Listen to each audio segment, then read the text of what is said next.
नमस्कार। समय संवाद में आपका स्वागत है। मैं हूं सर्वेश कुमार सिंह। 4 राज्यों के विधानसभा चुनाव का परिणाम आज आ गया है और इन 4 में से 3 में भारतीय जनता पार्टी ने प्रचंड विजय अर्जित की है। कांग्रेस एक राज्य में सरकार बनाने में सफल हो रही है। उसने तेलंगाना में बीआरएस को सत्ता से बाहर कर दिया है, जबकि 2 राज्य कांग्रेस ने खोए हैं। इसमें राजस्थान और छत्तीसगढ़ प्रमुख है। भारतीय जनता पार्टी सबसे बड़ी गेनर पार्टी साबित हुई है। भारतीय जनता पार्टी के पास अभी तक इन 4 में से केवल मध्य प्रदेश में उनकी सरकार थी। राजस्थान और छत्तीसगढ़ में कांग्रेस और तेलंगाना में बीआरएस। लेकिन भारतीय जनता पार्टी ने सारे अनुमानों को विफल करते हुए जिस तरह से प्रचंड जीत अर्जित की है, उससे ये साबित हो गया है कि देश में आज भी मोदी लहर कायम है और मोदी की बात का भरोसा आज भी जनता करती है और सीधा उस पर असर होता है। क्योंकि ये जो चुनाव थे, ये बात ठीक है कि राज्यों के चुनाव थे, लेकिन प्रधानमंत्री नरेंद्र मोदी ने जिस तरह से कैंपेन किया और इन राज्यों में जाकर जनता से संवाद किया, उन्होंने जनता को भरोसा दिलाया और सीधे कहा कि ये जो वोट आप दे रहे हैं ये मोदी को जाएगा। एक बात उन्होंने कही, मोदी की गारंटी। ये मोदी की गारंटी है। गारंटी सफल हुई और दूसरी तरफ कांग्रेस ने भी गारंटी दी थी। कांग्रेस ने मुफ्त में सुविधाएं देने की गारंटी दी थी। 2 गारंटियों के बीच ये चुनाव था, जिसमें कांग्रेस की गारंटी फेल हो गई और नरेंद्र मोदी की गारंटी सफल हो गई। जो सबसे बड़ा मुद्दा है इन 3 राज्यों में, जिसने भाजपा को बहुत बड़ा संबल दिया और एक प्रचंड जीत का आधार बना, यह है प्रधानमंत्री नरेंद्र मोदी के द्वारा की गई वो घोषणा जो उन्होंने छत्तीसगढ़ के चुनाव प्रचार के दौरान 4 नवंबर को दुर्ग में एक सभा को संबोधित करते हुए की थी। ये घोषणा थी प्रधानमंत्री गरीब कल्याण अन्न योजना को अगले 5 साल तक बढ़ाए जाने की। प्रधानमंत्री गरीब कल्याण अन्न योजना का असर हो गया। हम सभी जानते हैं कि गरीबों में, कमजोर तबकों में इस योजना ने कोरोना काल में बहुत बड़ा सहारा दिया, बहुत सारे लोगों का जीवन बचाया और इस योजना को अगले 5 साल तक बढ़ाने की गारंटी मोदी ने दी। इसका बहुत बड़ा फायदा भारतीय जनता पार्टी को मिला है और अगर ये कहा जाए कि केवल ये योजना ही गेम चेंजर साबित हुई है तो अतिशयोक्ति नहीं। इसके अलावा बाकी अगर अलग अलग राज्यों पर अगर हम नजर डालें तो छत्तीसगढ़ में कांग्रेस के मुख्यमंत्री भूपेश बघेल महादेव ऐप घोटाले में फंस गए। 508 करोड़ रुपए के घोटाले का आरोप 3 नवंबर को लगा और ये बात प्रचार में भी आई। भारतीय जनता पार्टी ने अपने कैंपेन में शामिल किया इस भ्रष्टाचार के मुद्दे। वैसे ये बात भी सही है कि जैसा कि भारतीय जनता पार्टी कहती रही कि छत्तीसगढ़ में विकास नहीं हुआ और अनियमितताएं बहुत ज्यादा थी। इसका फायदा भारतीय जनता पार्टी ने अपने कैंपेन में छत्तीसगढ़ की समस्याओं को और विशेषकर आदिवासियों क्षेत्र में उन्होंने जो घोषणाएं की और जो काम किए हैं प्रधानमंत्री ने, उनका लाभ मिला। मध्य प्रदेश में यूं तो कहा जा रहा था कि एंटी इनकम्बेंसी का असर होगा, लेकिन कोई एंटी इनकम्बेंसी वहां नहीं चली। शिवराज सिंह चौहान का जादू सिर चढ़कर बोला। शिवराज सिंह चौहान की जो योजनाएं महिलाओं के लिए की गई, लड़कियों के लिए की गई, बेटियों के लिए जो योजनाएं बनाई, उनका बहुत बड़ा लाभ मिला। लाडली योजना यहाँ गेम चेंजर साबित हुई और कांग्रेस बहुत कॉन्फिडेंट थी कि वो मध्य प्रदेश का चुनाव जीत लेगी। राहुल गांधी, प्रियंका गांधी लगातार प्रधानमंत्री नरेंद्र मोदी पर हमले कर रहे थे, व्यक्तिगत आरोप भी लगा रहे थे। लेकिन कांग्रेस के पास कोई खास मुद्दा नहीं था। कांग्रेस जनता के मन को नहीं समझ पाई। वो अपने उसी घिसे पिटे मुद्दे पर कायम थी। वही अडानी और अंबानी की सरकार बनेगी तो अडानी की होगी, अंबानी की होगी, और वो जनता से अपील करने वाली कोई बात नहीं कर। उन्होंने जो गारंटी दी वो गारंटी फेल हो गई। यही हाल राजस्थान में हुआ। राजस्थान में भी भारतीय जनता पार्टी ने वापसी की है, कांग्रेस की सरकार थी। यहाँ एक और फैक्टर था जिसका अंदर से असर हुआ। ये फैक्टर था मुस्लिम तुष्टीकरण। कांग्रेस के राज में राजस्थान में मुस्लिम तुष्टीकरण बहुत हुआ। उससे तमाम वहां की जनता आहत थी और उसका सीधा फायदा भारतीय जनता पार्टी को मिला है। इन पर भी आरोप लगे। लाल डायरी चर्चा में थी। अशोक गहलोत की सरकार पर भ्रष्टाचार के आरोप थे। लाल डायरी को कई बार प्रधानमंत्री नरेंद्र मोदी ने जिक्र किया। और तेलंगाना की जहां तक बात करें, तेलंगाना में भी बीआरएस, यूं तो बीआरएस ने विकास के कामों में काफी सक्रियता दिखाई, मगर वहां भी जो तुष्टीकरण की राजनीति थी ये उनके लिए घातक हो गई और कांग्रेस आगे निकल गई। बीआरएस में एक और खास बात यह है वहां तेलंगाना में कि बीआरएस तो सत्ता से बाहर हुई, वहां भाजपा भी आगे बढ़ी है।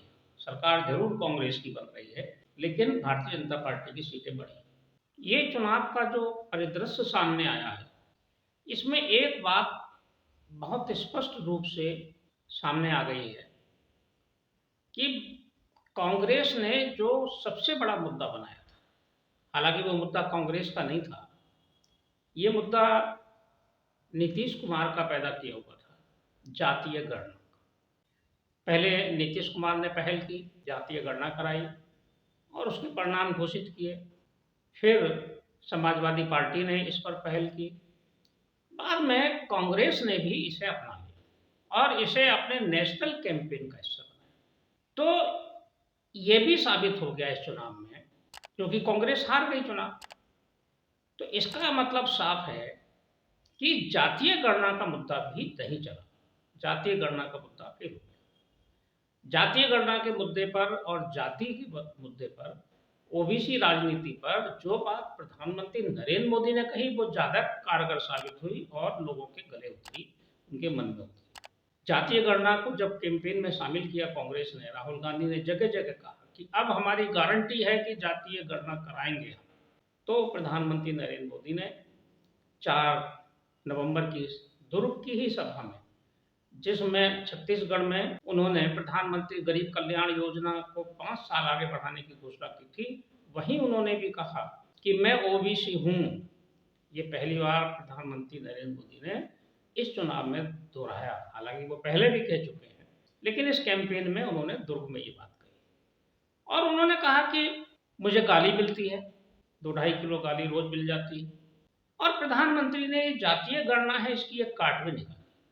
उन्होंने सीधे कहा कि देश में 2 ही जातियां हैं, एक गरीब की जाति है, एक अमीर की जाति है। उन्होंने कहा कि हम गरीब, महिला, किसान और युवाओं की जाति की बात करते हैं और उनके कल्याण की, उनके उत्थान की बात करते हैं। ये बात जनता के गले उतर गई और भारतीय जनता पार्टी को बम्पर वोट मिले और बम्पर सीटें मिली। एक बात और जो बहुत स्पष्ट रूप से सामने आई कि इंडिया गठबंधन पूरी तरह से ध्वस्त हो गया। इस पूरे चुनाव में कहीं भी गठबंधन नजर नहीं, बल्कि उल्टा गठबंधन के 2 दल, कांग्रेस और समाजवादी पार्टी के बीच तो इतनी तल्खी सामने आई कि मध्य प्रदेश के चुनाव में अखिलेश यादव ने कांग्रेस की तुलना भारतीय जनता पार्टी से की। इंडिया गठबंधन का कोई तालमेल नजर नहीं आया। इसका भी असर हुआ, कांग्रेस को इसका भी खमियाजा भुगतना पड़ा, क्योंकि ये तय हुआ था मुंबई की बैठक के बाद इंडिया गठबंधन में कि भोपाल में एक रैली होगी इंडिया गठबंधन की ओर से। वो रैली नहीं हो पाई। उसके बाद तय हुआ था कि नागपुर में बैठक होगी, वो बैठक नहीं हो पाई। इसका मतलब साफ था कि इंडिया गठबंधन नाम का कोई गठबंधन अब अस्तित्व में नहीं। दूसरी तरफ एक महत्वपूर्ण पहलू और सामने आया, जहां वोट परसेंटेज के मामले में भारतीय जनता पार्टी ने चारों राज्यों में 40 से अधिक प्रतिशत मत प्राप्त किए। सर्वाधिक मत प्रतिशत भारतीय जनता पार्टी को मध्य प्रदेश से मिला है, 48.80% मत मिलते दिखाई दे रहे हैं, यानी 49% मत मिले हैं भारतीय जनता पार्टी को, और यहाँ कांग्रेस 41 मत प्रतिशत पर है। वहीं राजस्थान में मत का प्रतिशत ज़्यादा अंतर नहीं है, लेकिन 3% का है। भारतीय जनता पार्टी 43 पर और कांग्रेस 39.5% पर है। छत्तीसगढ़ में 4% का अंतर है, कांग्रेस 40 पर और भारतीय जनता पार्टी लगभग 44% मत प्राप्त कर रही है। लेकिन मत प्रतिशत के मामले में एक बात चौंकाती है, वह ये कि इन तीनों राज्यों में बहुजन समाज पार्टी को समान रूप से 2 से 2.5% तक और छत्तीसगढ़ में तो 3% तक मत मिल रहा है। यानी कि बहुजन समाज पार्टी ने चारों राज्यों के चुनाव में अपनी उपस्थिति दर्ज कराई है और सीटें भी मिल रही। राजस्थान में एक सीट मिल रही है, छत्तीसगढ़ में भी मिल रही है, हालांकि मध्य प्रदेश में भी मिल रही थी, लेकिन मध्य प्रदेश में अब नहीं है, पीछे है। लेकिन बहुजन समाज पार्टी समाजवादी पार्टी से आगे। समाजवादी पार्टी ने तो बड़े जोर शोर से मध्य प्रदेश में चुनाव कैंपेन किया था। अखिलेश यादव ने लगभग 2 दर्जन कैंडिडेट भी उतारे थे, जनसभाओं में भी गए थे, लेकिन उन्हें 0.5% से भी कम मत मिले और एक भी सीट उनको मिलती नजर नहीं आ रही। यही हाल राष्ट्रीय लोकदल का है। राष्ट्रीय लोकदल ने राजस्थान में चुनाव लड़ा था, एक सीट पर उनका प्रत्याशी आगे चल रहा था शुरू में, लेकिन आखिर में वो भी पिछड़ गया, एक भी सीट नहीं मिली है अभी तक। लेकिन भारतीय जनता पार्टी ने तीनों राज्यों में 40% से अधिक मत प्राप्त करके ये साबित कर दिया है कि आने वाला लोकसभा चुनाव भारतीय जनता पार्टी इन तीनों राज्यों में बहुमत के साथ बढ़त बनाएगी और हो सकता है अधिकांश सीटें जीतने का अपना रिकॉर्ड फिर दोहरा दे। ये चुनाव परिणाम 2024 का रिहर्सल कहे जा सकते हैं और 2024 का प्रतिबिंब इन चुनाव परिणामों में देखा जा सकता है। 2024 में इन तीनों राज्यों में भारतीय जनता पार्टी को प्रचंड विजय मिलेगी। एक बात और कि कांग्रेस इस चुनाव में क्यों हार गई, ये भी महत्वपूर्ण होता है। कांग्रेस का जो विजय रथ हिमाचल से शुरू हुआ और कर्नाटक तक पहुंचा, 2 राज्य उसने लगातार जीते। उसके बाद कांग्रेस में जो आत्मविश्वास था, वो आत्मविश्वास अहंकार में बदल गया। कांग्रेस अहंकार में थी, कांग्रेस ओवर कॉन्फिडेंस में थी और उसे लग रहा था कि जैसे हमने जो गारंटियां देकर हमने मुफ्त में सामान देने की, मुफ्त में सुविधाएं देने की कर्नाटक जीत लिया, उसी तरह हम मध्य प्रदेश, छत्तीसगढ़ और राजस्थान जीत लें। दूसरा, उनके नेताओं के ओवर कॉन्फिडेंस बहुत ज़्यादा थे। उनके जो चुनाव कैंपेन में मुद्दे थे वो प्रभावकारी नहीं थे, वो सीधे नरेंद्र मोदी को हिट करने वाले थे और नरेंद्र मोदी देश की जनता के मन में बैठते। उनके खिलाफ जो भी बात कही जाएगी वो कहने वाले को बहुत नुकसान पहुंचाएगी। इस बात को कांग्रेस नहीं समझ पा रही। सनातन भी मुद्दा बना। चुनाव कैंपेन के दौरान ही तमिलनाडु के मुख्यमंत्री एम.के. स्टालिन के बेटे उदय स्टालिन ने सनातन पर टिप्पणी की थी, सनातन को खत्म कर देना चाहिए। इस पर कांग्रेस का कोई स्पष्टीकरण नहीं आया, क्योंकि स्टालिन इंडिया गठबंधन के सदस्य विरोध नहीं किया। मैसेज साफ था कि कांग्रेस भी सनातन के खिलाफ है। अब सनातन का विरोध भारत में करके वो उन राज्यों को जीत लेगी, छत्तीसगढ़, मध्य प्रदेश, राजस्थान, ये कल्पना कैसे कर ली कांग्रेस? यानी कि कांग्रेस के जो वरिष्ठ नेता हैं वो जमीनी हकीकत से, जमीनी सच्चाई से वाकिफ नहीं थे।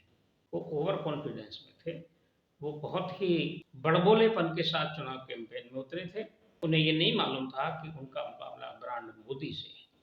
वो उसको बहुत हल्का कर आगे चल रहे थे। देखते हैं, अभी राज्यों में मुख्यमंत्री की घोषणा होनी है, कौन मुख्यमंत्री बनेंगे, उनके नामों पर चर्चा हो रही है। लेकिन भारतीय जनता पार्टी ने अपनी श्रेष्ठता और जनता के मन पर जीत, विजय साबित कर दी। समय संवाद में आज बस इतना ही, कल फिर मिलेंगे किसी एक खास विषय के साथ। तब तक के लिए मैं सर्वेश कुमार सिंह आपसे विदा लेता हूं।